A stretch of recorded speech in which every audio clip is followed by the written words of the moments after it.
Hello, everybody. Welcome to the Love Hour Lovecast. I am your host, Miss Kev on Stage, and I am joined, as always, by my husband and co-host, the Kev on Stage.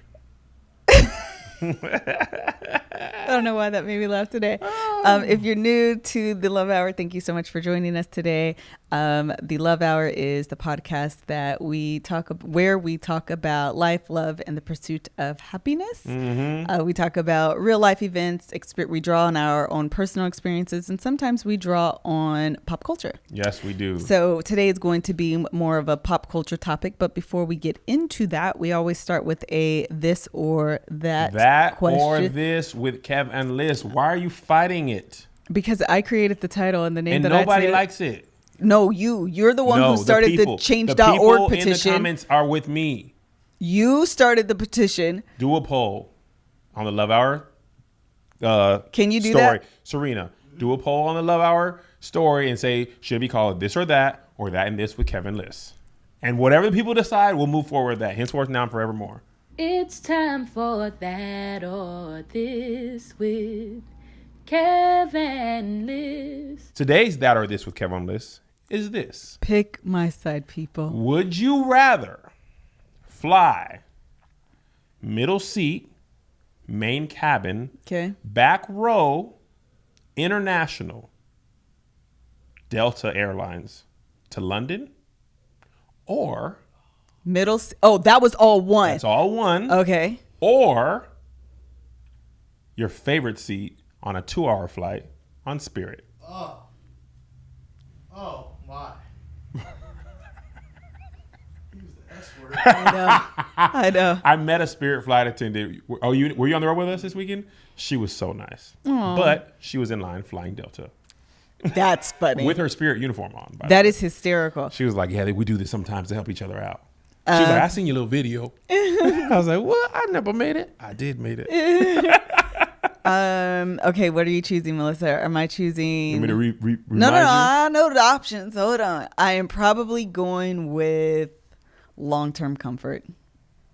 So the London, I'm going with London middle 10 seat. hours. Yeah. 10 hours. Over 2 hours on Spirit. Oh, wait. Whoa. I have it backwards in my head. Say the thing again. International. International. LA to London. Middle seat on Delta. Main cabin. Back row. Near the Back row bathroom. doesn't make a difference for me. You're all tiny. Yeah. It makes a huge difference for me. Oh, okay. That doesn't. I'm like, who cares? I don't care. 10 hours. Okay. London Heathrow. What up, UK? Or a 2-hour flight on Spirit. Whatever seat you want. So the option is, which would I rather do? Yes. Okay. So I would rather. What's wrong with Spirit? Their seats are like this. Everything. Huh? Where am I flying from? London to where? Like San Diego or to Vegas? LA to London. No, on Spirit. From on Spirit from LA to Seattle, 2.5 hours. Oh, I'm just going to Seattle? 2.5 hours. Oh, I'll take Spirit. It's fine. I'll live. Would you? Yeah. Because it's not that uncomfortable. This is the thing. But this, it is. No. See, this is the thing. Number one, because I am a woman and I am tiny, I'm usually in the middle seat anyway. Sexist. And this is a fact. And this might be sexist though, but it's still a fact. Men are very inconsiderate and they sit with their legs wide open and their arms like this. She's not talking about men. She's talking about man. Me being man. Yes, facts. We got balls. I don't we care. We can't close our legs. No. You need to I'm not done. I'm not done. You got a no, line. You got a line. You can put your legs together. We got balls. The balls be like, I need to be out. So then that means I'm uncomfortable. So that means technically, even when I'm on Delta, when I'm sitting next to you, I'm really on Spirit anyways. I'm literally sitting like you just described and right now. And the seats on airplanes are way closer. So I end up, and then there's always a man right here. This is why, I don't know if you guys know this story, but when I went to go visit whoever, it doesn't matter. I had the window seat, and a man comes in. He sits in the aisle seat, and then this other guy comes in and he sits in the middle seat. And in that moment, I was like, "Really, Melissa? You should switch seats with him because I know." But literally, this is a conversation I had with myself. They're huge dude. Well, one of them was he was like a middle-aged white dude. He was kind of big. The other guy was kind of big-ish, but I'll tell you who it was in a minute. So anyway, I'm like, I should switch with him. They're going to be so uncomfortable. It's so much easier for me to sit in the middle so they can have space. Literally, that's a thought. And then I was like, no, I am not. I'm going to sit right here. I paid for my seat. You I bought my did. ticket Yes. early. I chose this seat. I deserve to sit here. But literally, I had to have that conversation with Why myself. would you think about their comfort out? You don't know Because that, man. I just be trying to be nice. But as it turns out, the man who was in the aisle, I told you this, was Mace. Mason Betha. Mace, Flying 90s main cabin. R&B legend or hip hop legend. Sitting there, and so when we were about to take off, he's like, "So you're the one who got the window seat?" And I was like, Yep. And what? Harlem World. I did. Now Harlem Shake to that. I was so excited that I did not like switch, but literally that was That's like so funny that that thought even crossed your it did. mind. Them people could have been I two probably 700-pound men. battled Too not bad. doing it for a good probably 3 to 4 minutes. Let me tell you how long I would have battled. Never thought about it. That thought, you thought about something for 4 minutes. Yes. That the thought would, my outer mind shield would have been like, boy, you crazy. That is not my problem. Y'all got to be uncomfortable. But I'm also big. Yes. But I also paid my money. Yeah. I wish you would. So what are you switch? choosing? Spirit is like if jail had seats that flew, that would have that amount of comfort. No comfort. There is no comfort. Their little tray is like a little trough for feeding. No Wi-Fi. No snack situation. No snack. No comfort at all. No. I would rather walk to London than fly Spirit for free. I would rather sit in the bathroom the entire flight from LA to London. Have other people have to come in and I have to leave. But the every Spirit time. flight is only 2 hours. I don't care. I would have to step out. Somebody goes and poops. You can go back in. I would go in with the poop smell and be like, wow, that's a lot of broccoli for a person. Sit in that bathroom seat than to fly for free on Spirit. That's a strong conviction. I had the absolute worst flight ever. On In Spirit. Spirit's defense, I had no idea how they worked. Yeah, They're they- a low-cost airline made for small, thin people who have no clothes I'm pretty- to travel with. The only way I'd go on Spirit Is that is part of their marketing campaign? if you're under 112 pounds, we are for you. My butt didn't recover for the 2-3 days. I put it in my rider. If you fly me on Spirit, I'm not coming. You should. For you, that you should. Yes. Because that's just disrespectful. I had to help them jumpstart the plane. Shut I had to up, pull my talking. car around. I plugged up the red and black cord. They opened up the engine. I plugged it up to my Toyota. I was like, this, I didn't even know they had the same thing. They was like, let it run for 10 minutes. They turned the airplane on. And then I still had to pay full price. Had to park my car back at the airport just to give the plane a jet. That's so stupid. Sorry, Spirit. Your flight Hit attendants are us very up, Spirit. nice. We want to be your No, brand we don't. ambassador. No, what? To tell They you, couldn't pay me enough. tell you how to fix your stuff. They couldn't pay me enough. But Delta hit us up for Now, real. Delta, holla at your boy. Delta hit it. No, I want them to hit us up. They The have only it. thing I have to say nice about Spirit is the flight attendants are great. They I have to had be met- because they know they're about to deal with complaining Absolutely. people all day who just got nickeled and dimed their way into the seat to Absolutely. begin with. And I'm sorry, Spirit, but I'm not sorry. Cue So Demi that's Lovato. Okay. I love that song. Okay, so that's your final answer? Yes. I'm still sticking with Spirit. Yeah, you're tiny. Yeah, and I'm always uncomfortable on planes no matter what. Yeah, you live that uncomfortable life. I'm Yeah, gonna tell you what. I've been. This is a little. I'm gonna just take a little second here. I was flying with the guys on tour, Okay. and I was like, man, when I fly by myself, Delta was always bumping me Oh, out to yeah. first class. And I what said, you do? Hey, I called Diamond Medallion. What'd because they you know say? we got a special line. And how long they I gotta said, call you? Oh, How long? 1 minute they gotta They answer got if whole you're Diamond 60 Medallion. seconds. And I be timing my phone. You do too. 43 seconds. Hello, Mr. Fat. It almost was a minute. Y'all was finna talk to somebody on that Diamond Medallion. I said, hey, Diamond people, why I ain't been getting bumped up? This is how I hold myself. Hi, why I ain't been getting bumped up? Oh, Mr. Fredericks. You got to move the rope, Kev, the court.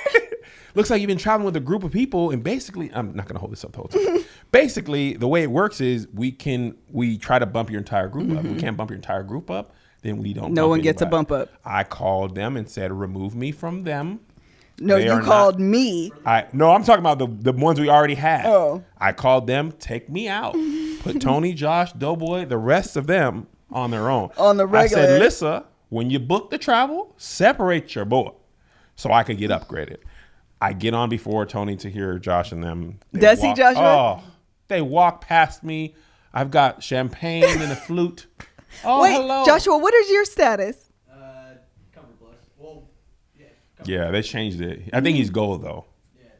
Yeah. But he sits in Comfort If Plus. I'm not Comfort Plus, then I would be Sky Power. I'd be in the Sky Power. Got you. Yeah, Delta split it out. Yeah, they did. They was like, we need Yeah, some they more did separation. start. Yeah.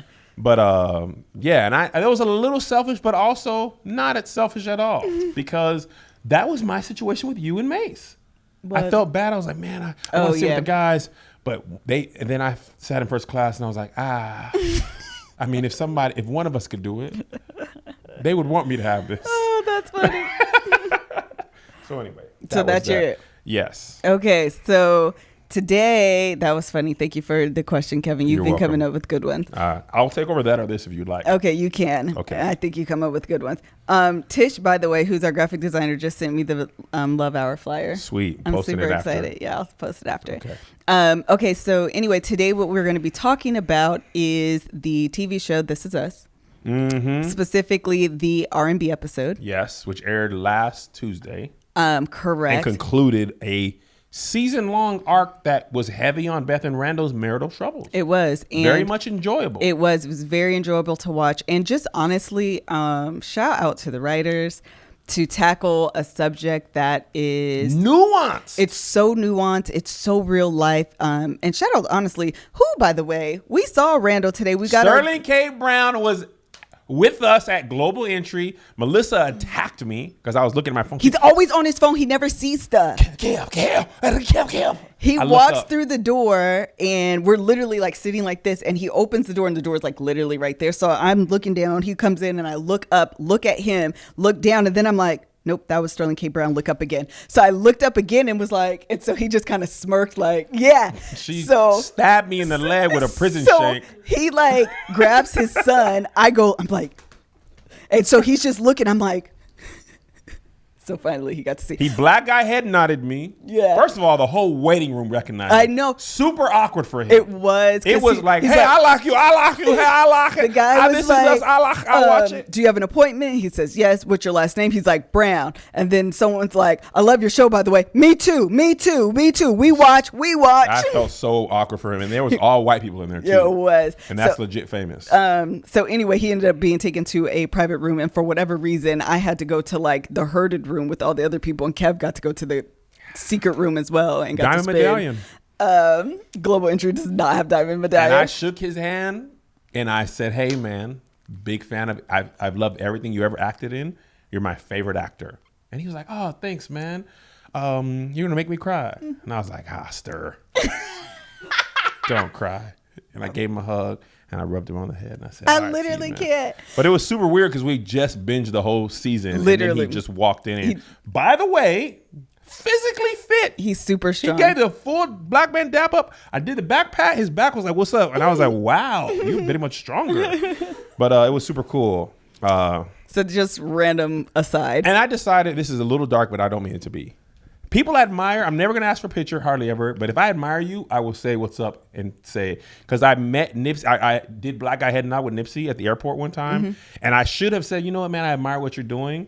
And when he passed, I was like, I missed that opportunity. So for Sterling, I was like, I'm not missing that opportunity. I never groupie out or anything like that. But if I really like your work, I will tell you, hey, man, hey, woman. Hey, woman sounded bad. But hey, person, I like it. Yeah, that's nice. Rest in peace, Nipsey Hussle. Okay, so the episode. Okay, so this season's arc. So I'm gonna try to truncate it, and then we can kind of get into it. Okay. So over the course of the season, in case you're unaware of the show, which if you are, I highly recommend that you watch these things. This episode or this season particularly was really good. So anyway, Sterling K. Brown plays Randall. He is married to Susan Kalechi Watson. I knew he was going to do it. That's why I just pointed to him. And her name is Beth in the show. And he Randall is going through kind of a lot of life transitions, trying to find himself, trying to make sure that he honors the legacy of his biological dad and his adoptive father. So in the course of trying to honor their legacy, he finds himself doing these different things. He bought like a hotel. Spoiler alert. If you haven't seen it, we're going to talk about it. Oh, yes. If you haven't seen the episode seasons, if you need to watch it, do what you got to do. Turn this off here now. We're talking about all the episodes. The season just ended last night, so we're talking about all the episodes up until now. Yeah, okay. So that was very good. Thank you. Very, very good. Spoiler alert. Don't be mad. Cut this off now. Turn on something else. Like Asuka or Righteous and Ratchet. So anyway, he's trying to honor the legacies of his bio dad and his adoptive father. So in this particular season, he is trying to honor his bio dad? Adopted Okay, because he was saying his dad took action and he wanted that's right, thank you, you're absolutely right. So he's trying to honor his adoptive father. So he goes to the city and he realizes that there's some things in the city that need to be changed and revised and just brought up to par. Potholes, different things. So he's talking to the city councilman. He doesn't do anything, hasn't done anything for all of these years. So he decides, I'm going to run. Okay. Such a dreamer. Yes. At the same time that this is happening, Beth gets fired. Yep. Kind of around the same time period. Beth gets fired from her job. So while she is fired, she's trying to find herself, and he's like, she's not really having any luck finding a job. So he's like, join my my campaign trail. And she's like, okay. So she does that. She joins the campaign trail, and what happens with how she ends up changing? She was giving him a lot of ideas. Okay. And he said all her ideas were good. Oh, this was such a good point. So she's giving him all of these like campaign ideas. He's talking to his actual campaign manager, and the campaign manager and Beth don't get along. Right. Ooh, child. So they don't get along.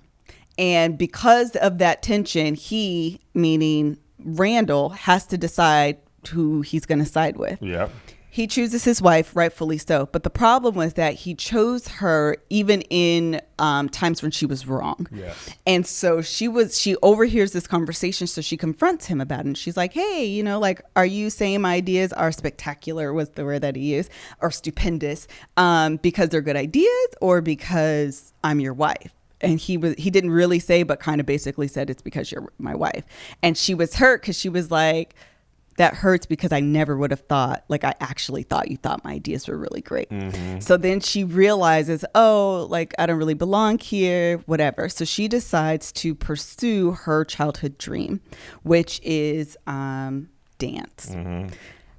She starts taking on weekends. She starts taking on nights. She starts taking up all of this time that they don't have where she's at dance. Now he needs to pick up the slack as far as the home is concerned, and it causes because tension. He's also traveling an hour and a half each way. Yeah, so they don't have live the strain of distance, new work, long hours. Yeah. Extended because of time and money. They have money problems. And they have money problems because she's no longer making the money that she was making, and he's no longer making. Before. Yeah, they were both balling. They were both balling, and so they have this heated conversation, and she says, "Our relationship only works when I bend for you." And what else does she say? Something like, I've always adjusted what I wanted for you, and you allowed me to do that. Mm-hmm.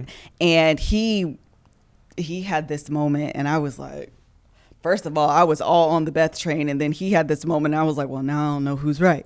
So he responds, basically, I don't know what part of this revisionist history you're in, mm-hmm. but that's not how I looked at it. What you're basically saying is that you allowed me to walk all over you.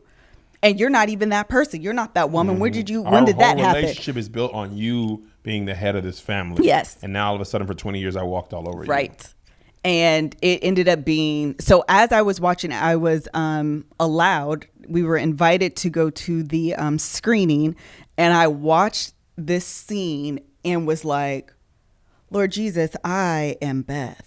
And I am Randall. And Kevin is Randall. Without the abs. And somehow they have plucked moments from my life and put it in the show, and I'm rewatching this. And here's the other thing about that. Not only was it like our life exactly, at the beginning of the show, their marriage was perfect. Sure. Everybody else in the show is having problems. Like he's had personal problems, Sure. but their marriage was perfect. But as the time went on, Sure. the chinks started to show in the Yes. armor, which is very reminiscent of our marriage. People think, oh, it's perfect. But this last year, this last transition from both full-time jobs to, full-time Kevin Stage Studios has been a difficult transition. And this is like our season 3 of Beth and Randall. Okay, so I hope that was short enough. I felt long, but tell me so as we're watching this, what we want to do today is just kind of divulge or like talk about how you would feel as Randall, how I have felt in Beth's position. And if we can figure out like a path forward. The only thing that, we were just talking about this kind of before we started, the cameras turned on, and that is that, the writers dealt with something that is so nuanced, or maybe we said at the beginning of the show, I don't remember. Okay. Something that's so nuanced, something that is so real. And then it was wrapped up in like a really pretty bow in the season finale. I really hope that it is something that is approached again next season, because in real life, it isn't always, Beth called it a door, meaning the solution. Like, how do we figure this out? What is the door to get us past this moment? That always doesn't happen in real life. And even if you come to an agreement or a compromise, there still could be remnants that come up later. So I hope that this is something that comes up later. I think it's just designed to start the conversation, but not show you every day the work that you have to do to get to that point. Like, so they just couldn't end the season without that being resolved. Oh, I think they could have, but no, you're right. I know the writers were getting death threats, and a thing like that, you have to soothe the audience to let them know it's gonna be okay. I don't want to be soothed. Okay, so tell me what are I'm gonna tell you the first thing. So this season is about finding yourself without losing your marriage, and I think that's what we should focus on, because and I think the thing that we both struggle with is finding ourselves in life and how that affects your marriage. So the first thing that we really struggled with is when I found my true love for stand-up comedy as a job, right, was when I got fired. I got fired from KeyBank, and you just expected me naturally go find another job, take the safe route. You just expected that, and I had never communicated to you fully what I really wanted to do, because every time up until that point, entertainment was just a hobby. So our first. Can I stop you? Yes. I just got a revelation, or not a revelation, but something that we always say, and it's so true in this very moment that you're talking. That revelation is the number one advice that I always give, and we always give to couples when they're getting married, is the expectation that nothing will stay the same. And also expect everything to change, and also expect nothing to change. Like both of those things. Nothing to change and nothing to stay the same. Exactly, because both of those things can be true. And so when we first got married, I was in a position of everything will stay the same. And so I have a full-time job. You are a full-time employee, and together we are people of 9 to 5 that will climb the corporate ladder. You get fired. And now this is a transition for you. And to me, yes, it's a transition, but also we're going to get back in line to the plan. That is 9 to 5. Everything will remain the same. You'll have a new job. But I mean, overall, the big picture is he's going to get another job. And you were like, yeah, but no. And the funny thing is, that was never my plan. Right. I never was going to work no full-time job my whole life. And that is messed up, corporate America. But that's a source of contention, because if my vision is this and yours is never. And neither of us actually ever vocalized that. That's what I'm We saying. just expected it to continue the way it was going. And then when that happened, that's when it was like, oh, wait, you're not going to get a job. I'm like, well, I'm going to get a job. Same thing with Beth and Randall. And the funny thing about her bending comment to me, because that's also what happens, because I'm like, oh, he's not going to get a job? Well, that's kind of different and not what I expected, but I'll bend a little bit, for this, and we'll make this accommodation for this. It's not a compromise. I'm not really getting anything out of it. I recognize this is important to you. It's not really what I expected, but we're going to make this accommodation. And then when Beth wants her opportunity or her turn to make, like, I want to now follow my dreams, and you are like, but I just won the councilmanship or whatever it's called. I'm just won the state council. Like need city council. And so I need you to not be working nights. I need you to not be working weekends. I actually need you to support like you've always been. And she's like, nah, bro, that's not what I'm here for. Again, that's same. And now everything is different. Oh my God. That just makes so much sense. What are you saying? Because in their relationship, she was always that. And what happened was somewhere along the way in her life, that normal wasn't normal anymore, even before she got fired. Because remember, she was talking to Randall's dad and he was like, you've been playing the bass in y'all relationship, which is the backbone of your relationship. And people appreciate that. But you need to take your turn as the soloist. As the trumpet. And to play the trumpet. And that's what happened in her life. And that's what happened in your life. Now, if we go back in our marriage, you remember Little Black Dress? Yes. When we were in Washington. You guys may not know this. Melissa was grasping for something. She wanted to start the Little Black Dress, which was it was a business website where she was going to sell little black dresses for women. And basically the core of that was you wanted to help women. Yep. You wanted them to be able to find a dress to go out on a date or by themselves or whatever. Yeah. So we bought a business license. She took a trip to LA. I just got a new thing about that. Okay. I'm going to let you finish. But I really have been circling around this idea of like kind of what I'm doing right now forever. And not really like honing in on what I'm doing now. So the point of Little Black Dress was actually my Sex Me Over campaign, which was my husband wants to take me out on a date. I don't have anything to wear. The only thing I have to wear are either church clothes or work clothes, neither one of which is what I want to wear out on a date with my husband. Women should have a little black dress in their closet that's appropriate for a funeral, a date night, church, a cocktail party. And that's what spawned that. And yes, I just wanted to say I've been lost for a long time, child. That's all. Then you were selling weed for a little bit, which was just random. I think Mel was just in it. And we were y'all like, want to sell some weed? Yeah, all right. Then Yeah, y'all bought some weed and then you sold it, and they were like, all right, we done with that. So people kept buying the weed and then saying we never got our weed. It only happened one time. Okay, but you sold weed for a little bit, and then you stopped both of those. And what I think happened with the same thing that happened with Beth and you, she got laid off. She got fired. You got laid off. So now your comfort thing is now gone.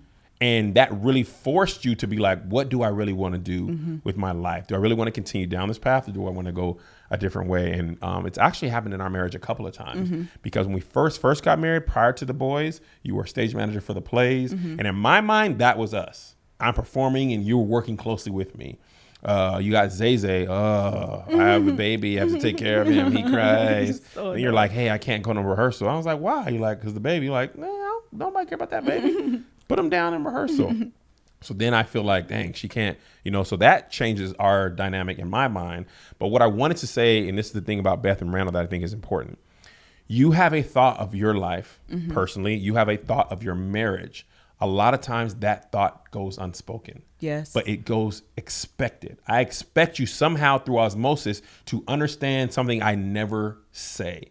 And you expect me to understand something you never say. And when we don't, it causes tension because like in the show, what happens is I don't communicate my stuff clearly. I just expect you to understand me because it makes so much sense in my mind and I want you to get on board and vice versa. And what happens is because in the show, they communicate clearly. They do communicate and we pretty don't clearly. Communicate clearly in marriage. I remember I used to get so frustrated with you because you were like, we don't ever talk. You don't ever talk. This is before you figured out it was vulnerability. You just never talk to me. So I'm like, wow, I'm talking. We talk all the time. We talk every day. So my first answer, I don't know if you remember this, I'm going to come home and plug my phone up so we can talk, right? Did that. It didn't work. No. And I'm like, man, we talking all the time. I was like, do you want to take a walk and talk? What you were really saying is you don't share your fears with me so I don't feel connected. Right. But what you actually said is we don't talk. And I'm like, what are you talking about? We talk every day. We talk deep into the night. We have great conversations. But you didn't communicate clearly and I didn't understand what you were really saying until you really said, I need you to be vulnerable. This is how. And then I'm like, oh, you want to know my deepest, darkest secrets and my fears. And that's what we had to do. And then we finally crossed that bridge. But in the shows, they communicate clearly. I didn't do this. I didn't do that. So one thing I want to say that I saw very clearly in myself and Randall in our marriage is this. When I found stand-up comedy, It was like Randall finding the city council. Okay. This is what I want to do, and I want to throw myself into it. I was performing 4 or 5 times a week in Washington and working full time, trying to be a father, trying to take my kids to school and practice. But I loved stand up. But that now required me to leave the home on Thursday night, Friday night, Saturday, Sunday night, pretty much every week for a year or two. This bothered you. You never really said anything about it. What is interesting that I just had a thought about, though, is that was a bend. Because when I look back on that time, I realized that we had a discussion about I want to do stand-up. We didn't have a discussion about what that would actually look like. So I didn't fully understand what I was signing myself up for. So I ended up resenting stand-up, the show that occurred on Thursdays. I don't know if I can say it, but the show that occurred on Thursdays in Tacoma, because it took you away from home every single week. Every Thursday. And I was at home with the kids working a full-time job. And I was working a full-time job too at this time. No. Yes. No, you weren't. Yes, I was. Where? Before I got fired at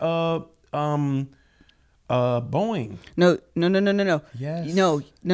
Yes, Time. Melissa, because when I quit and Zay had Little Rascals, I still was working there. I know. I'm not talking about the time at Boeing. I'm talking about the time directly after getting fired. You skipped and went straight to there. The end. Okay. So I'm talking about when I found your diary. That was towards the end of that whole thing. who brought up a diary? Nobody said that I just was then. going to, that's the part of the relationship I'm talking about. So wait a minute. This is an unspoken expectation, because you talking about something I was talking about, what you was talking about, then you was like, I'm talking about the diary. Well, nobody brought up the diary. I was fin to. We weren't there yet. Okay. The point is that before you started working full time, Yes. we did not have a discussion. No. It took you away from the house every single week. And I was the person working full time, not you. And so I would come home, cook, do all the things, and then you would leave and go to the comedy show. Yep. Now you don't want to say no. No, absolutely not. But the point I was saying was I was finding myself in my life, but it was causing a rift in our marriage. Because I didn't, and that was the point that I was making, that I didn't understand what I was all the way signing up for. And you were talking about unspoken expectation. Yes. So now you want to change your mind because you're like, oh, you was trying to do stand up. Like I thought you was going to do a show here and there. Right. You talking about every single Thursday? Like I didn't miss for 2 years, maybe longer than that. And that's just the Thursday show. I had Friday shows, I had Saturday shows, I had Sunday shows. So what? And actually by the time you started having like Friday, Saturday, whatever shows, it was you had started working. That's when you started working at Boeing. When you weren't working at Boeing, you were just working out material, and you would be gone for 3 and 4 hours. You know, comedy shows, you can be gone. And then I'm at work, and then the next day they're posting flyers from the event, and it's you and all these girls and having a great time and cheersing up and my number one fat and hashtag. Boy. Oh Lord Jesus! When I tell you, she saw these pictures, which is just me. They were scantily clad women. It was like a club comedy show type thing, so they dressed like they were going to the club. She checked out these tag photos.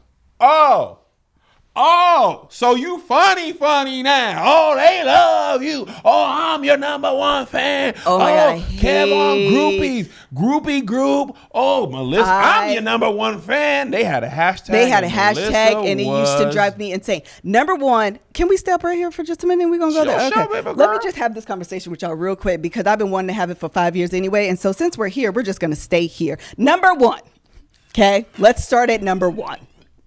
It is disrespectful, period, for any woman. I don't care. And I love Will Smith. I think he is fantastic. If he is standing here with his wife, I don't even want to say it because I just feel like that would be so disrespectful and I would just never do it. But the nerve to just be like, hi, I love you, yada, yada, yada, and not even acknowledge his wife. And a lot of times that's what happens. Even when Randall's dad was talking about the bass, he was saying that it's the thing that keeps everything together. And a lot of times what happens is the man gets propped up and he's the one doing all these things, and he's a city councilman, and look what he's doing, and the wife is in the background, happy to be there, but also needs a thank you. Also needs a I appreciate you. Yeah. Because while you're out taking pictures with all these scantily clad women talking about they're your number one fan, when you came home today, there was dinner for you in the microwave that all you had to do was hit 2 minutes on the microwave, and then it was done. I honed it. That's the part that I think is so that Beth was talking about. Yes. All of these years, and I've had this conversation with you, all of these years I have supported you, and I have bent, and I have turned, and I have accommodated. And this one time, she likes dance in the show. I want to dance. I want to be a ballerina. I want to pursue my childhood dream. And you were telling me, I'm a councilman, and I need you not to do that because you're taking up all of your time at teaching these women how to dance, and I need you to be at home with the mom because otherwise I can't do all the things.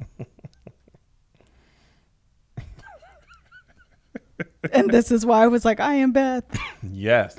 And the problem, last thing, the problem is that as women, we believe that part of wifedom, I just made it up, but it's a word now, that part of wifedom is sacrificing to the point of unrecognizing yourself. I just made that up right now. That's good. And you know what else? We got to go to this ad. Okay. Finish.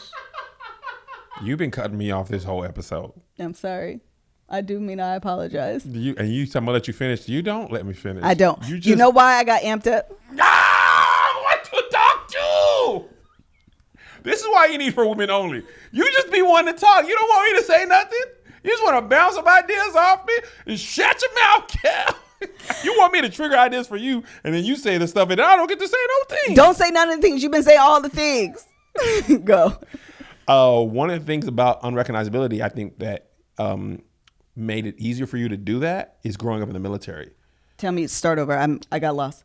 When you sacrifice for your husband all the time to the point of unrecognizability, that happens to military wives all the time. Got you. The husband goes to the field. The woman can never even keep a job and grow her career because they're moving around. Sure. The husband's career is rising all the time. Sure. The woman could have a great job in this city, that city, whatever, and you can't do that. So you saw your mom do that. She can never go any further in her career, so she has to throw herself into the kids.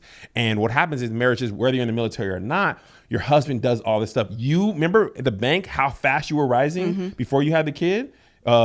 Zay, when you had Zay, you missed work. It didn't start over again until after I had Joe, actually. Yeah. So men never have that My problem. next promotion was after I had Joe. Men never have that problem. You have the kid. I miss much less work. It never slows me down. So now you see him rising. You end up falling back. Now you don't even recognize yourself. And at some point, whether it's in the beginning of your marriage or much more likely later, like it was for Beth and for you, you've been doing this for 10, 15 years. You realize if I don't stop this eventually, I'm going to resent you, the person. It's me not doing what I want to do. And that's why Beth said, you let me, because you didn't stop and do something that allowed me to be myself. In couples, you fall into a routine of habit. So I asked this question actually on Instagram, who was more wrong? And people are like, it was Randa because he sent the voicemail, which that voicemail was cold-blooded. But also she said some pretty cold-blooded things too. But what you have to understand is that they're in the space that they're in, not because of that voicemail. No. This started years ago. Yes. And you develop a pattern and you fall into that role. And the pattern is, he's the dreamer, he's the pursuer, and I bend and I adjust. And then you realize, or you have some life event that happens and you're like, I don't even like this job. Or you get fired, or you get laid off, or you realize I am unhappy. Yep. I have been a mother my whole life. I have been a wife my whole life. I have not been Melissa.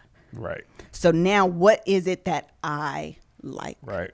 And that's where you shake up. And that's what she was like, our relationship doesn't work unless I bend. Bingo. Because what you're doing now is you're you're disrupting that pattern that you've established for, however long, the length of your relationship.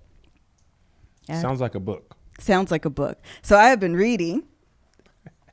We want to thank our sponsor today, Audible. Good luck editing that, Josh. Audible is a friend of the podcast. You guys have heard me talk about their services before. I absolutely love Audible. The book that I'm reading right now is Girl Stop Apologizing by Rachel Hollis. It is a fantastic book. Immediately upon picking it up, I was like, honestly, I could have wrote this book because it is just really, really good. What I am going to do just while we're here is get my book club started. I hear y'all. Y'all been emailing me. Y'all been DMing me. I did a question and some about like 3 people asked me about this book club. I promise you guys I'm going to have a more interactive book club that is coming. Once my website is done, that will absolutely be a thing. And I will have links to all of the books using Audible. So that way, you know why I love Audible? Because ain't nobody got time to be sitting down and physically reading a book. I just don't have the time in my day and busy life to do that. So Audible allows me to read on the go. So I can read while I'm cooking, while I'm cleaning, while I'm commuting, while I'm waiting for the kids to get out of school, like all of these things, traveling on an airplane. And I'm one of those people, I can listen to music, but also I get kind of bored with music. And so I'd rather listen to either a podcast. Only have like 8 songs on your whole iPhone. I have a lot of songs you on my have iPhone. like 3 albums. Your iPhone is a Beyonce live album that you skip every song. Okay. Bruno Mars album, Hamilton, and like 18 random songs. And you're like, I ain't got no music. Well, you got Apple Music. I got the family plan. Download a thing or two. We got the Gonzi tapes. Download some music. You're like, man, I don't like none of this. I should read. I never say I don't like it. I'd be like, every time I get in your car, I'd be like, bruh, you have 35 songs. I have 3,000. Ain't nobody got time for that. I would much rather listen to a book because they're our sponsor, or listen to a podcast. And actually, honestly, Audible has great podcasts too. So anyway, that's the book that I'm reading. If you are interested in downloading a book from Audible, go to audible.com/lovehour or text lovehour to 500-500 and listen for a change. Again, that's audible.com/lovehour or text lovehour to 500-500 and listen. I will have a list of book recommendations on the website. I will have links to the Audible books on my website as well, and look forward to the interactive or more interactive book club. We'll be talking about the books, and of course, all of them will be available on Audible. Bingo, bango, bongo. All right, hi. I want to say something about Beth that I saw in you. Tell us. In their argument, she said, "Why did you let me?" And Randall said, "You are self-protecting by putting that on me because you didn't have your awakening until 20 years too late." Man, that was so good. Right? In fairness, before her mean comment, that was a safe argument. They weren't calling to their names. They were keeping to the problem until she said that in between which anxiety attack. Man, and I was listen. like, Took our whole neck off. I mean, why you said that, man? So ruthless. So I think that comment, and this is not what I was going to say, but that comment and the Randall voicemail is what happens when underlying things, you push them down, you push them down, you push them down until you cannot push them down anymore. Then you say something that you mean, but you didn't mean to say. Yes. You had that thought. Yes. Beth had thought about that a lot. For sure. Randall had thought about that a lot. Absolutely. So we say, I didn't mean to say that. That doesn't mean I didn't mean it. You absolutely meant it. It may be mean. It may be harsh. She said, I shouldn't have said that. Yes. I don't think she said I didn't mean to say that. Yeah, it's the same sentiment, though. I felt that way. And when Randall, even though he was right, you want to teach dance, but you're teaching a whole bunch of housewives who will never be nothing, and you calling that an awakening. You wasting time. Yeah. We ain't making no money. We got this house, blah, blah, blah. Although it was mean, Sure. he meant it. He was right. And that's part of the realization that she came at to the end later, of the season. right? So one issue in our marriage, and I'm going to be around. I was Randall all up and through this. I probably just never said a thing as mean as that voicemail. Don't you ever. Right. I know. I probably won't. I hope I don't. Don't let him. What's Josh going to do? Not let you hit send. I don't text Josh before I do a voicemail. When you were finding yourself, when you first started doing your own YouTube videos, prior to that, when I came home from out of town, you picked me up from the airport. You were waiting. We were having the time of our lives. We watched TV, went to the movies. You waited for me. I went away. I got the money. I came back. I gave you the money. You stored it. You spent time with me. Now, all of a sudden, as you find yourself, I come back. You are in your room shooting for 2-3 hours. I by myself. I had no one to speak to. I got an Uber home from the airport. So now something that I had been accustomed to, it's not necessarily something that I wanted. I had just been accustomed to you being like, here's dinner. What do you want to do? Now I come home, stove empty. Ain't no smell like food had been made. Nope. Boys ain't cared about me in years. And now all of a sudden you got your own thing that doesn't include me. So I'm like, man, YouTube kind of sucks. I hope you get locked out of your account because for the first time in forever, you're doing something that has nothing to do with me. Right. You don't need my help. You shoot your own videos, you editing yourself, and you're finding yourself. And I think that's the thing about this episode in this season. Sometimes you find yourself and you lose your marriage at the same time. You become the person that you want to become, and you somehow lose the husband or wife that you had been becoming. And the difficulty in marriage is becoming the person you want without sacrificing your marriage. And that compromise is the delicate line we have to walk. Because if you don't keep the marriage and find yourself, you lose a piece of yourself. And if you don't find yourself and keep the marriage, you lose a piece of yourself. Either way, you're unhappy. That was good. You Are have a you thought? done talking? Go ahead, yeah. I was You trying not to itching. interrupt you. You can do you go ahead, baby girl. What I was going to say is that the reason why we find ourselves and lose our marriage is because we believe we lost ourselves because of our spouse. That's so true.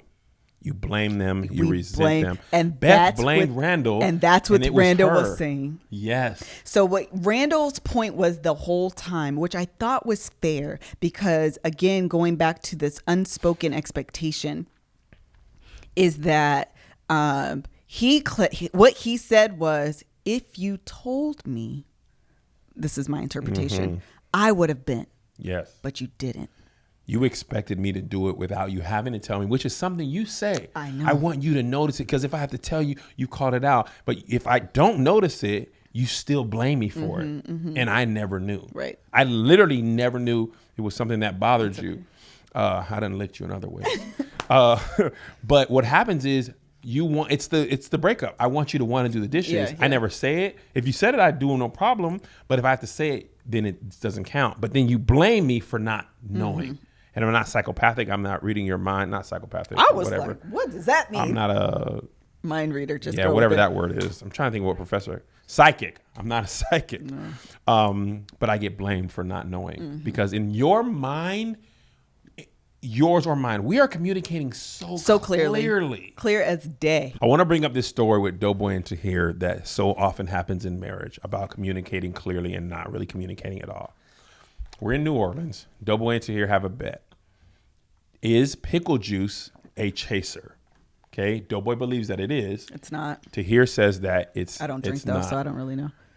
Tahir says maybe some people do it in their house and it's like a person does it, but it's not a common thing that people do. Sure. Doughboy believes that it is because he used to do it. Shout out to sobriety. He got 3 days left to 500. Really? Yeah. Well, actually, 1 day by the time this airs. 2 days. So what happens is they make a bet. Doughboy says, I bet you that pickle juice is a chaser and this bar carries pickle juice as a chaser. Tahir says, bet is on. $20. Doughboy goes to the bar, says, hey, do you guys have any pickle juice as a chaser? The lady says, no, we don't carry that. No, actually, the lady says, no, we don't have any. Okay. Doughboy goes back to Tahir and says, they don't have any. Tahir's like, where's my money? Doughboy's like, what do you mean, where's my money? It's like, they don't have any pickle juice. Doughboy's like, that doesn't mean they don't carry it. They just don't have it. It's like, but the bet was they don't have it. Sure. Well, no, they could be out of anything. Just because they have it doesn't mean they don't carry it. Tahir says, was that the bet? That they carried and they're out of it? Or that they don't have it? Well, Doughboy's fighting tooth and nail that he's not wrong because just because they have it doesn't mean they don't carry it. So they call me in to mediate. because they're getting a little upset over this $20. Were they really? Yeah. Because Tahir's like, see, that's why I don't bet you. Because you always change the thing. When it comes to this bet, this weight lean, you're going to change the thing, right? Rules. Doughboy gets more upset about that. I never do that. I don't do that. So here's what I asked Doughboy. I said, Doughboy, if they would have had the pickle juice, would you have won the bet? Well, of course, because they had the pickle juice. So I said, well, how does Tahir win the bet? Because if you have it, they have it, you win. If they don't have it, you say that doesn't mean it. So he actually has no way to win the bet. That was good. Right? So what Doughboy was saying was the bet in his mind was, do bars ever carry pickle juice as a chaser? That's what he thought they were betting. Got it. Tahir is betting, does this bar have pickle juice? In this which is moment what right now today. Doughboy said. Right. So what happens in marriages is we communicate like Doughboy and Tahir. Right. We both say something that we think is very clear, and the other person hears something else. Totally And different. we don't communicate very clearly, and we both get mad because I'm right. Right? Because what Doughboy said was, do you have pickle juice? If you don't, if you do, I win. What he meant was, are you familiar with pickle juice being a chaser, you being a bartender? Yes. Which is what he should have made the bet, but that's not what he said. Sure. And in marriage, you say something and you think you're communicating one thing and you don't communicate that. And then you get mad at your partner because you thought you were communicating that very clearly. Right. So what when Beth and Randall got into it, she said, I want you to jump out of the race, which Randall said, I will do so at any time. He sure did. Right? When it comes down to it, he says, she says, I want out. He says, I can't do that. And that's where I think Randall made his biggest mistake. Yeah, that was a mistake. You know, I'm all about agreements being made and breaking him. He said he would do something, And then- reiterated it. Yeah. And when he said, He backed I out. got to see it through, she almost broke. Yeah. And that's what happens in our marriage time and time and time and time and time again. We think what we say is, in theory, I would do something. But when it comes down to it, well, I got these people to let down. I've been campaigning, blah, blah, blah. But that's not what you said. Yeah. What you said was, if it ever comes down to it, becomes down to me and you, I will back out. Luckily, later on, he did that. But in that moment, he didn't hold up his end of the bargain. And I feel like that's the thing that's crazy about their marriage. All this stuff is happening at one time. Yeah. Right? He's finding himself in the city council. She's finding herself in the dance. Their income has dropped. So they have this big house. They don't have as much money as they're used to. They've got kids that are growing up. Like, all this stuff is happening at the same time. We only had one of those things happening, and look how difficult it was for us. Yeah. And now I can see how you look at each other and like, you know what? They don't love me because they allowed me to not be the best version of myself. When it's your responsibility to find yourself and do your stuff. And when you don't do it, you get mad at me. Luckily, thankfully, I don't think you blamed me unless you did in your heart. No, I didn't, but I could definitely see how 20, 30 years, because this is what you see, Kev. You've been able to follow your dreams for 30 years. So why is it, how can it be my fault that I haven't been? It's your fault because you were too busy doing what you could do that there was no space for me to do what I wanted to do. And that's how you blame your spouse. That's it. So, Because in order for him to chase his dream, it meant you have to dial yours back. Exactly. Because we got the kids. Got to take care of the kids. Somebody has to give. exactly. And what happens is you think I'm giving because I'm doing all of this for us. Right. When the truth is, I'm doing it for me. Oh, yes. The councilman for Randall thing had nothing to do with his No, family. no. I lied to myself. And I'll Often. admit this. Huh? Often. Oh, yeah. And I had to have a realization with myself. I told myself I do stand-up comedy for my family. I want to take care of them. I want to put this on for them. I want to put money away for them, which is all true. But the truth is, I do it for myself. I cover myself by saying I'm going to give my money to my kids and pay for the college, which I will. Hope they don't go to college. Hope they just follow their dreams and start a business. I have a college fund for these kids. Yeah, I hope they take it out and buy a business and start that. Forget college. Anyway. We have a debate about this. We do. We'll table it for another episode. But the truth is, I remember I watched the movie Boyhood and it changed my life. The mom gave up all her dreams for her kids. Her kids grew up and moved out. And she realized her next big milestone in life is her funeral. And she hasn't chased any of her dreams. And so I told my boys, I love you, say Joe, But my job, stand up, it's going to take me out of the house. And I can't not do that. I have to do it because I love it. What I'll do is curb it. I might not do it as much. I won't go on tour for 3 months straight because I love you and I want to spend time with you. But I also can't not do it at all because then I won't live my life the best way that I live my life. So the compromise is, I told Melissa, we popped up on Lecrae's tour, and he goes on tour like most everyone in the world, 2-3 months at a time. It's more efficient. It's cheaper. It's better. All around, it's better. I say, listen, I speak with Lecrae. I speak with Toby. And they said, do it like this. I ain't Lecrae's wife. You ain't Toby's wife. You better bring your butt home on Monday through Thursday. Do it Friday, Saturday, and Sunday. I ain't trying to be out on the road. Y'all stanking me in for 2 months. This is totally exaggerated. That's not exact all how I respond to him. He always does me like this. I'm really not that hood and ghetto and be doing all these motions. I will do this. But what I said was, because he was like, what we could do is go out on the road for 3 months and the kids would be gone and we could just spend the whole summer basically. And I'm like, again, no. This is what happens with Kevin. Okay, this is what happened. This is what happens in life. You said something a minute ago that triggered my mind, but I'm gonna go back on this point. When I was working full time and I would ask Kevin to go to my events for my job, he never wanted to go. He's gone to one, and it was very begrudgingly. I go to Kevin's events, and if I don't, he throws the biggest fit. He wants me there. He wants me to go. He wants me to do this. And I just told him the other day, the problem with you is you believe I'm more friends with your friends than I am. So his coworkers, they're his coworkers, and he believes because he has these events and I have to go that I'm like, oh yeah, I know these people, I love them. I mean, and that's no shade, no disrespect that I don't not like them, but I'm not with them 10 hours a day the way that you are 5 days a week. So the same way that you feel about, and I'm just not that type of like people person like that. I don't know why it took you. You should know this about me right now, but you don't be knowing.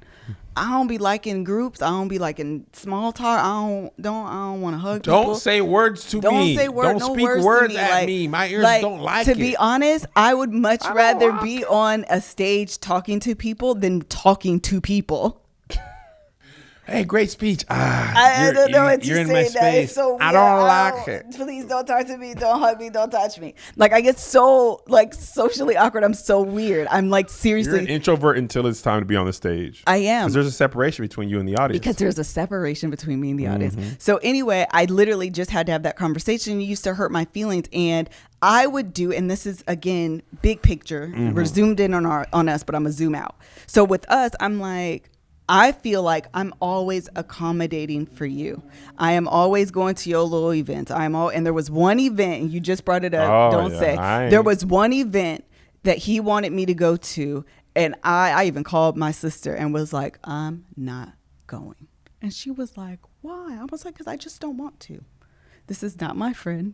They didn't invite me. Because you reached out to us. No, they didn't. They did. Listen to me carefully.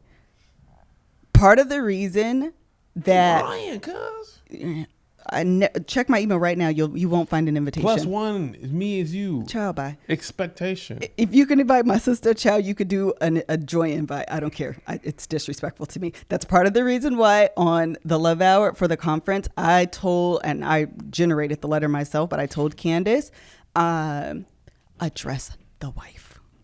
And not the husband? No. But address her as well. Like it was so important to me because that all the time happens and it irks my nerves, to be honest, because that came from your soul. It does, because that's the base.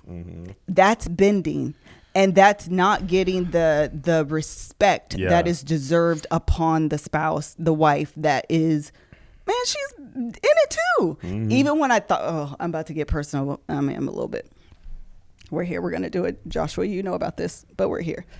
Even when, this is a very specific example, it just came to me right now. And I was so irritated in the moment. So this is me being transparent. Joshua, here we go.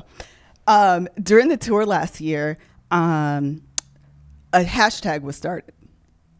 And Melissa was nowhere. And not that I cared about the hashtag. I actually thought the hashtag was like super, super sweet.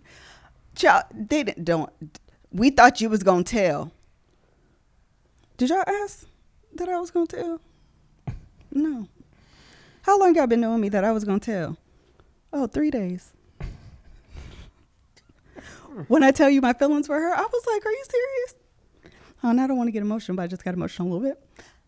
And I was so irritated because I was like, number one, y'all don't even know me to like make this type of assumption about me. That's number one. But number two, for some reason, people believe, and I'm saying this gently because I don't want it to come off the way it can come off. So I really want you to hear my heart. Kevin did all of this. Look what Kevin did. Kevin didn't have a job. That allowed him to be in this space right now.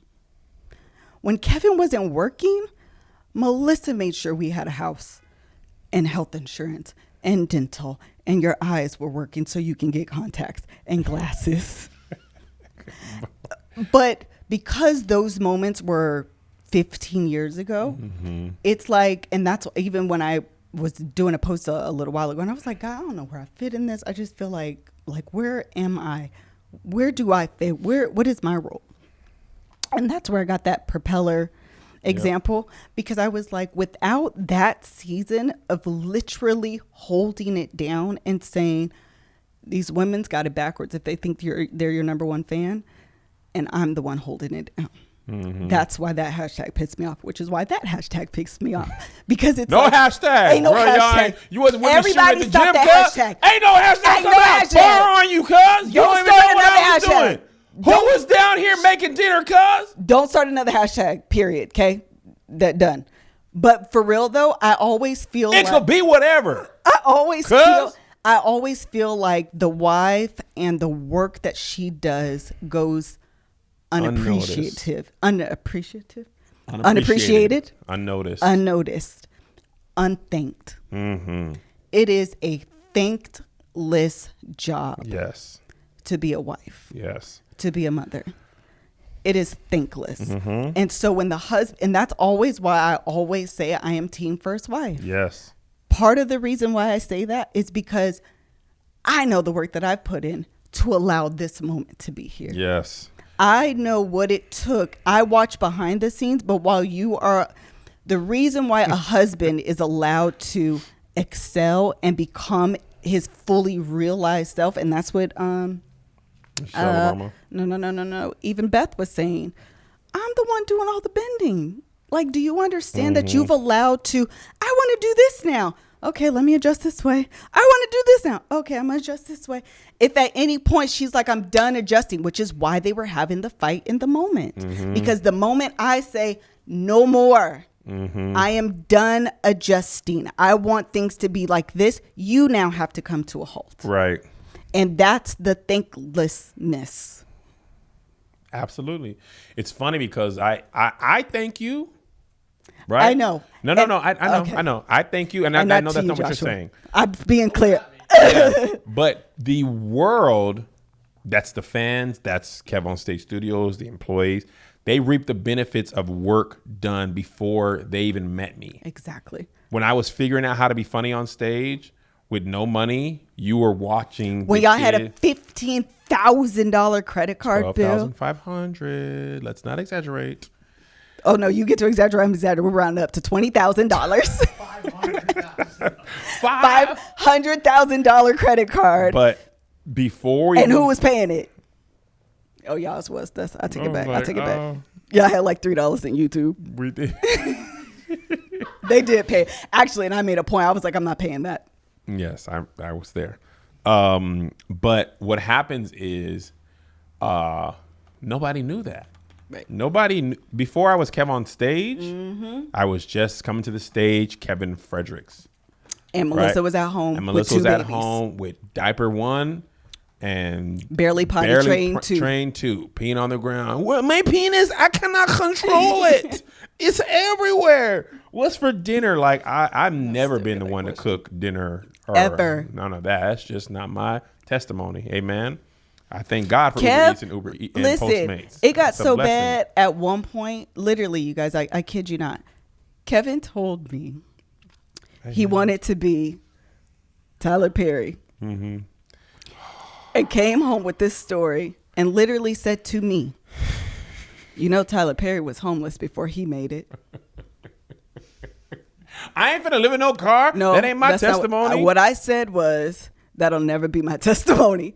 I wasn't Not even what you saying we should be homeless. No, you were alluding to it's about to get much worse before it gets better. And I'm here for better or for worse. But what I'm not here for is two able, educated bodies talking about we're homeless. Nah, bro, I work at McDonald's first. Because one thing I have never been afraid of is getting a job. No, I just threw, and I mean 3 weeks ago, threw out my work clothes. Because I was holding on to them on the just in case. Like the real. Kevin, we wasn't going. It wasn't working. I was like, Jesus, I'll get another job. I don't think me and Kev going to make it through this path. Like I might have to get another job. You know what's funny though about that? That was just you bending again. Oh, absolutely. I will sacrifice my dreams. Absolutely. So Kevin can continue to travel. The boys can have stability. I'll go back to my regular job and health insurance. To the point where I remember, texted my old coworker. He was like, oh my God, I got a new job. And I was like, oh, for real, where? They got a sales or no? I didn't know that. That you know what else, though? Part of that could have been you being afraid of this, too. It's twofold. Part of it, well, the only reason why I say no is because this was before the conference. What do you mean? This is before thick planning of the conference. The conference, I believe, was God saying, let me get this child something to allow her to have some purpose. Bugging me, crying every night. Cause dang, take this little love hour conference. Doesn't have purpose. She is going to go back to work. Yes. And I kid you not, I was going to. I'm aware. I was living in the house with you. I was like we had conversations where I was like, for this tour, I won't go. Oh my God, you broke my heart. I won't. I know he was not here for it, but I was like on some for real, I won't go. No. You said I don't want to go. So I meant that too. You can do this without me. You don't need me. Just do your little comedy show. I didn't say all that. Oh, joke, ha ha, he. He lying. It didn't go down like that. Do you love me? Are you riding? Would you never ever leave from beside me? But in real life, I absolutely was like, I won't go. I don't want it. Whatever the words were, the bottom line was I wasn't going to be on this tour. You know what, though? I just thought about something. So towards the Which end would have led to resentment, by the way. Oh, my God. Resentment. Randall and Beth, the neat bow at the end was he was willing to and had looked into resigning from city council. Yes. At the same time, she had the realization that she wanted to teach children with potential with her own, build her own dance studio, which is Your Love Hour Conference. Her compromise is she said, I'll do that in Philly so we can be together. Mm-hmm. His compromise was he was willing to lose his job. Mm-hmm. Our compromise was the tour will be, the Love Hour will be shorter, and I'll take more time off from the road afterwards. The thing when you have to do in your marriage, you have to find the door. That's what they had to find. Such a great analogy. Such a great analogy. They were talking about how they were in an escape room and they were lost and they had to find the door and it was their way out and she wasn't seeing the door. So whatever it is in your marriage, I got to tell you about him. I forgot. Whatever it is in your marriage, you have to find a way that you can find yourself and keep your marriage. Right. And that is not always easy. Mm-hmm. That was what was difficult for us. We didn't have This Is Us to be a guide. Mm-hmm. It's actually happening at the same time this season was happening. Yeah. And maybe watching the show would have helped us.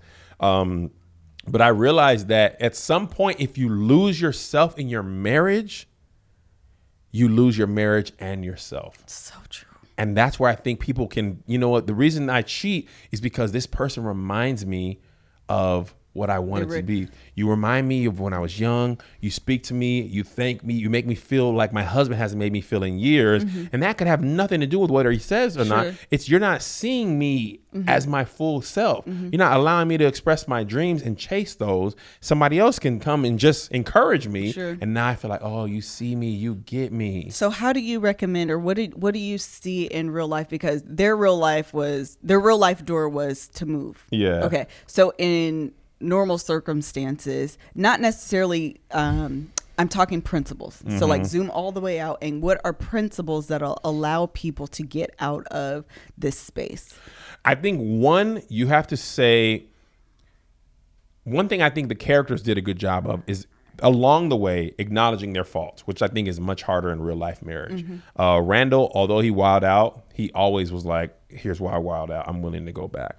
That's the one part of the argument part. The other thing is to say, what do I see for myself and how much of that will make me satisfied, right? Within a marriage. Yeah. So as a comedian, the best scenario business-wise is I go on tour for 3 months, right? As a husband and father, that doesn't work. So my compromise to myself and my family is I'll go on tour for 8 months or 6 months, and that's Friday, Saturday, Sunday. It's more taxing, it's more expensive, but in order to have my dream and my family and wife, this is the setup for me. Yours was, I think, I want to do the conference, and I want to do the conference with me as the lead with my team, not me, Kevin, saying, oh, let me have, I got a boy that does this, I got a homegirl that does that.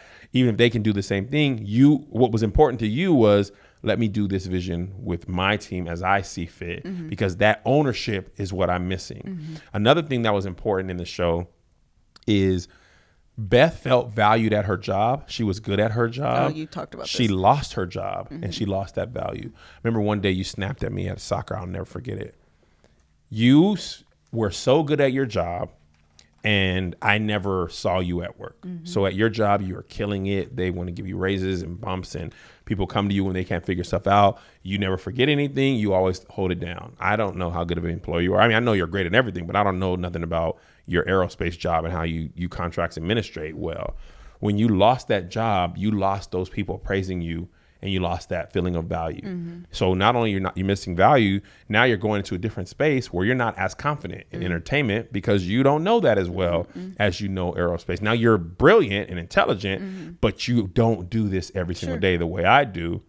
There's other people on the team who do it every day. So now that value, even if you kept your job, you still don't know entertainment, but you'd had 2 losses, new field and loss of value. So I needed to value you even more to help that transition. One thing you said in the show when Randall told J1, this is my wife and I'm doing it because this is my wife. You were like, see, Kev, that's what I was looking for. And I'm like, who was I going to say that to? I don't know when, but when say was it this next going to time. happen where I could say something to somebody? But this is a good point, though. A wife always wants. I'm saying always, but there's always exception to the rule. So don't be in my inbox. I'm like, I don't want that. Generally speaking, a husband to protect her. Yes. That's always important. Even when Lauren London just lost Nipsey Hussle. One of her things was my protector. My sanctuary. My sanctuary, my protector. That is so important. But I also want to be respected. Yes. So it is just as important to validate as it is to say, girl, I don't know if that was a good idea. And that's why I think she ended up turning to dance. Because I don't want you to coddle me. Right. I don't want you to pander. I want you to say, that's a good idea because it's a good idea. Right. I don't want you to say that's a good idea and because you're my wife, it's a good idea. Even though in reality, if someone else said, I would have been like, maybe that's not such a good idea. Right. I think that's totally fair because that's the value you get. Sorry. That's the value I would get at work. Because at work, even if I came and I was like, I think that we should do this. And they would be like, well, let me tell you why that's not a good idea. And I might be like, oh, okay. Or I would be like, I don't care what y'all say. Y'all are wrong. And I still think my idea is good. That's how but you I be talking. always, I know. And That's the woman I know. And that's how I be talking. I don't care what you say. I know that Low shit. key at work, they be like, I'm me just like this all the time at work. But what happens is that, it's mutual respect. Yeah. I know that when I say something and it is good, I can trust that you believe that it's good. I would much rather have someone tell me, girl, nah, than yes, and you really thinking, girl, nah. Because then I don't know where you actually stand. Right. And there is value in being told no. And honesty. Yeah. And that's what Sterling, his name is Randall, was missing. Well, I met him, so I call him Stir. You know. I think that's so important too, because I think it's so interesting because like you have a lot of great ideas and we go back and forth. You actually have way more good ideas than bad. I'm trying to think of something you have that's a bad idea where I was like, nah, we ain't finna do that. But you never want to tell me, and I always be like, no, tell me for real though. No, I tell you, you just don't listen because you always want to be right. So when I tell you, be like, I hear you, but nah. You know. So, Josh, no. Oh, I know. Actually, it's more about you. Everybody on the team sees your potential. Everyone but, look at you getting uncomfortable and sweaty. Let me drink a little bit of water. I'm thirsty. For women Coconut water only. hydration, Melissa good. speaking to women about women without the face of Kevin. Okay, you should be doing this on your own. You always want to feel valued until we tell you you are great on your own. You should do this on your own. You should do this conference. Oh, I need Kevin. I need him, my security black. I don't want to do him. Yeah, We just came from a meeting, right? TV producer, friends of ours. They signed on for the conference. Signed on for the conference. Want to develop a show idea. I pitched them a show about Melissa. Everybody in this room is loving it. Melissa, I don't know about that. You know what I'm saying? I got to have Kev. I'm gonna got to have him. Got to have him. I got to need him a protector. I need him a safety blanket. Sometimes that safety blanket can suffocate you. No, I don't disagree. And you have to get out from my shadow because who you are reaching has nothing to do with me. You think them people may have You're not followed about you. to turn this to an encouragement of No, session. I am absolutely. No, we're about to change subject. You are using a parachute. A parachute used too early is dangerous. That was a good analogy. And you Kev. are using me as a parachute the moment you jump out the plane. You have to get into the right zone for a parachute and you just, I'm going to pull it. No, that's wrong. There's some part of your life that you were activating without me. When you were teaching at church, you did that before you even met me. You were theme speaking. Pastor and First Lady saw that in you prior to ever meeting me. And prior to me being kept on stage, you were activating that stuff. So now I met me and I become this big personality and that had nothing to do with you. I wasn't kept on stage at church. When you were speaking and teaching women in marriage conference and Sunday school, that had nothing to do with me. So now I done got big and you're like, well, let me just hide in the shadows. Nah, get off me. You got to do your own thing. Well, you don't do me like that. Because I'm there to help you, but I can't hold you back. Yeah, but don't do me like that again. That's what you be doing. One of the things that they did so well in the show, and we kind of alluded to it, but have not like clearly said, is clear communication. Not Absolutely. just communication. Absolutely. Clear communications of thoughts, ideas, and meanings. Yes. So not just like high level. We talked about this one time in I think when we had the therapist on, I can't think of her name right now, Nicole, on the show, and we were talking about we want to have a conference. That's like a very high level thought. But my understand or my interpretation of I want to have a conference is 1,000 people. Your interpretation of I want to have a conference is 5,000 people, and we don't even know where there is a misunderstanding brewing. Yes. So and to us, that's both scratching the surface. Yes. My ambition and your ambition were totally different numbers. Yes, and it can go even deeper next year, this fall. Wait, what? So I think that is a lot of times going back to I your. said next fall. Well, as an example, one of the things that I think is so important is that you communicate not high level thoughts, but detailed thoughts. One thing you communicated really clearly to me. Oh, I got a good one. Tell us. This is a good one. Tell us right now. You are setting up the conference. Okay. I want to help you. I call in a favor from a friend. I present this to you. List. This is going to make your life easier. I think you were going to be like, oh, thanks, husband. You're showing me that you believe in my dream and you want to help support my dream. Much to my chagrin, you're like, I don't want you to help. I don't need you to take this over.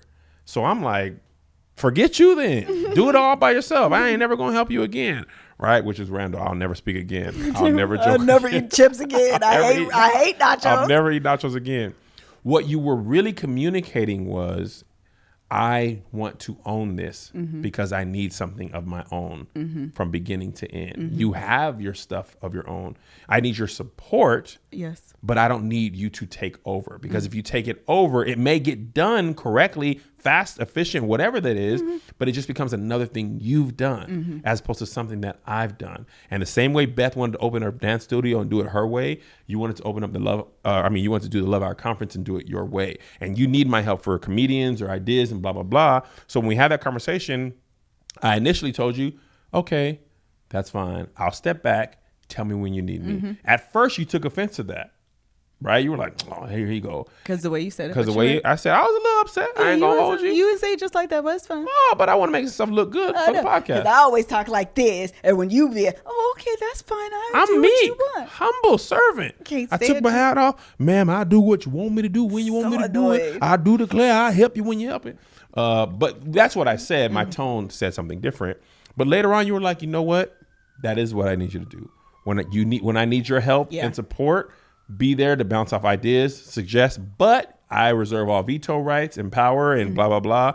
And, you had an artist budget for whatever it was. And I was like, you're probably not going to spend that. And here's where I can help. I can tell this person to do it for this. You end up paying a certain person more than they had to do. No, I didn't.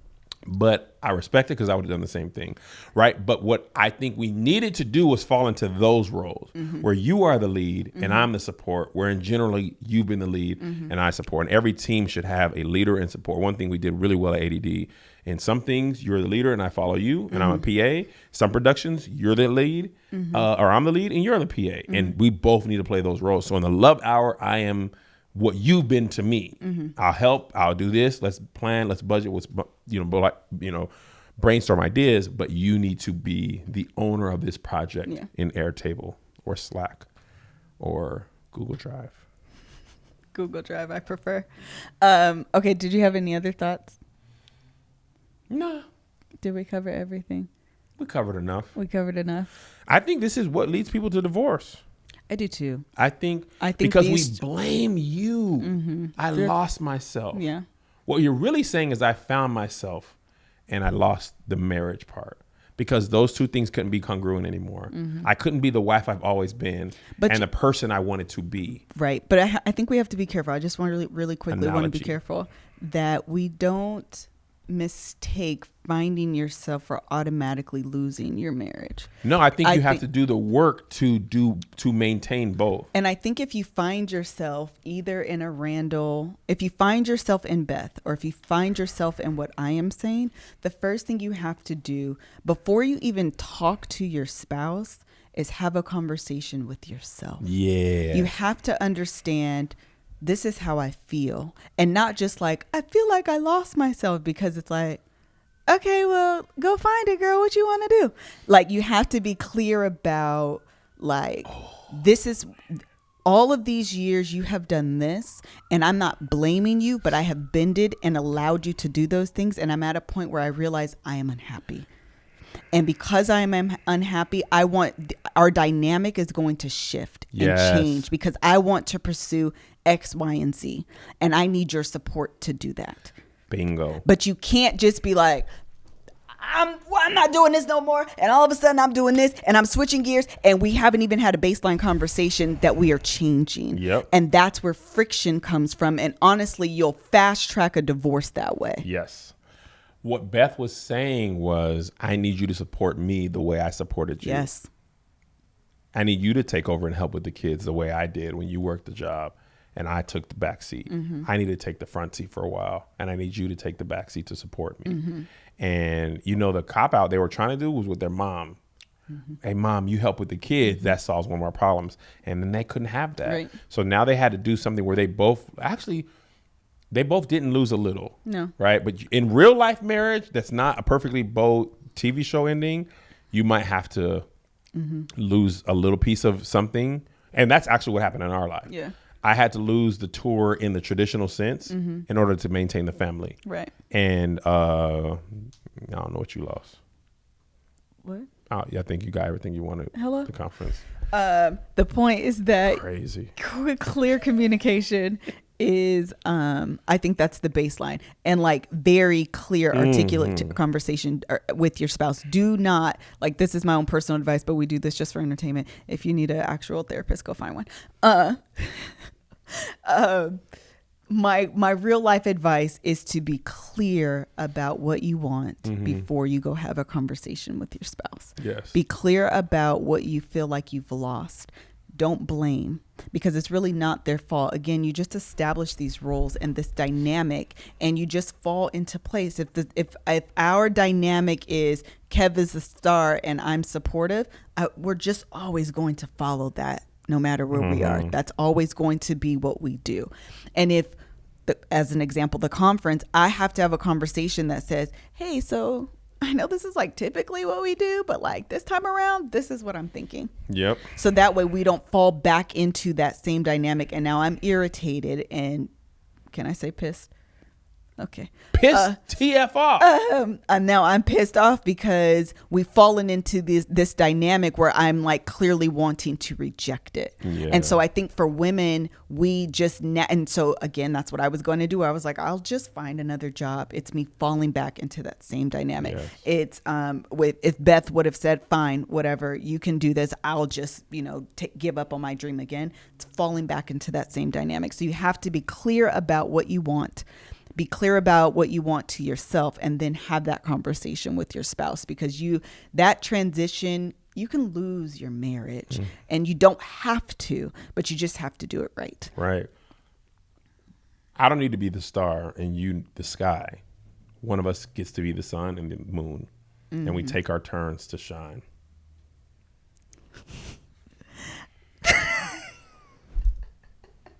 Okay, do you have anything else? Y'all don't want to put that as a tweet ground? I don't care if I used it last week. It still fit, cuz. Put it in there in the story, Serena. That's a shining at different times. I don't care. I liked it twice. Do you have any other words, Kevin? Nah. Okay. I think this was a fantastic episode. The episode, the R&B episode of This Is Us was absolutely fantastic. It was really, really, really good. I hope we were able to give our thoughts on it all in all. I do have one thing I want to say. Okay. Don't eat all the cheese off the chips. I'm definitely that person. And I actually gave you some shrimp today. You guys can't lose yourself in the movement, the moment. You better not never ever let it go. You only get one shot. Do not miss your chance to blow. Because opportunity comes Once in a lifetime.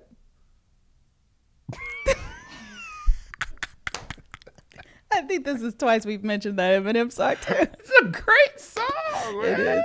Okay, that's it for real this time. All right, cuz. All right. Thank you guys so much for joining us on today's Love Hour. We are officially in the month of April. The Love Hour conference registration will be dropping this month. I just confirmed 2 more speakers today. I'm so excited. We have like 2 possibles and then 2 more speakers that need to be confirmed. And then we are done. We will have the flyers out here shortly, and registration will drop this month. I'm so excited. If you're not on the Love Hour mailing list, you absolutely should join. We're going to start sending out correspondence this week. Just text Love Hour to 555-888. That's Love Hour 555-888. I think that's it. We are going to do next week. Probably next week is going to be the Love Hour conference episode. Yes, it will. Yeah. That's Hawaii's next week, isn't it? Okay, I lied. In 2 weeks. Dang, cuz. That's crazy. Yes. Oh, my body ain't ready. I'm gonna be there though. We're gonna get the body. He's gonna get the body. Beach gonna get whatever body I give it. Exactly. So in 2 weeks we will have a full episode dedicated to the Love Hour conference. We will discuss the topics. We will discuss the speakers, and then registration will drop shortly thereafter. So yes, very much. I'm very much excited. I'm very, very, very much excited. Please make sure that you join the Love Hour mailing list. Again, that's Love Hour 2555888. And I think that's all the church announcements that we have. That's it. Bye. Bye.